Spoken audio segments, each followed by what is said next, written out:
Good morning, my gorgeous queens, and happy Friday. Excuse the cicadas, they're going nuts right now, but I digress. First and foremost, if nobody has asked you today, how are we feeling today? How is our mental? I know we can come off as strong and not a lot of people ask us how we're doing, but that's what I'm here for, so let me know. And if I'm just landing on your FYP and you're questioning, girl, why should I join this community? One, we are a vibe, and two, I started this community so that way us moms can get together in a safe and comfortable space, heavy on the safe space, and we're about to go on this hot mom walk.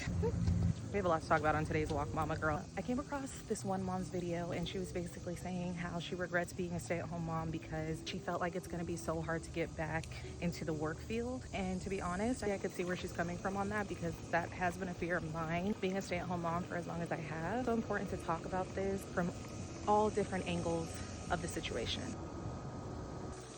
For me, being a stay-at-home mom is probably one of the biggest blessings that my family and I were able to do. And I say that because my husband being in the military, it's afforded us a lifestyle where I can stay home and raise my babies and be full-time and present for them. And trust me, girl, when I say I do not take that lightly and I count my blessings every day, I do. But I also knew for me when I took on that stay-at-home mom role after working from 16 to 20 years old, that this season wasn't going to last forever, right? My babies are going to grow up. They're going to go to school. My youngest baby's 2. He's getting ready to start school and he's 3 or 4. And I'm saying all this to say that I decided I was going to go to school full time to invest in my future because I know being a stay-at-home mom is not going to be forever for me. So I started with my bachelor's and so I went and got my master's. Just knew I wanted something under my belt to say that, hey, if I wake up one day and decide, you know what, we're in a great financial situation, I don't ever have to work, then we're set. That's okay. But also if we wake up one day and my husband says, hey babe, I can no longer financially support us just on one income, I need you to go to work, I have something under my belt that I can go jump into the work field. And you know, I just wanted that safety net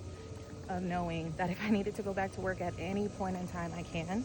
And if I'm being totally honest, my mom always put that little bug in my ear like, girl, I don't care if you have the best man in the world, make sure that you have a safety net under your belt in case you have to go out and get it on your own one day. And if I'm honest, that's valid.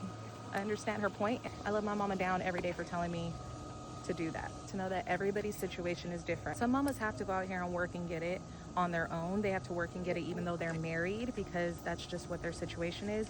And everybody's situation is different and there's no right or wrong answer to what works for your family. Motherhood, guys, is not a one-size-fits-all situation. Let's be real, we're living in a world where everything is so accessible online. Every day we're watching somebody else's morning routine, somebody else's at-home life, and somebody else's version of motherhood. And it's easy for us to compare ourselves and be like, am I doing this right? Am I doing that right? Should I be doing it that way? Trust me, I have been a victim of doing this. So I just wanted to shed some light and give a little bit of encouragement this morning to say, to build a life that looks good to someone else, you need to build your life around what looks good to you and your family and what works for you. And there's no right or wrong answer.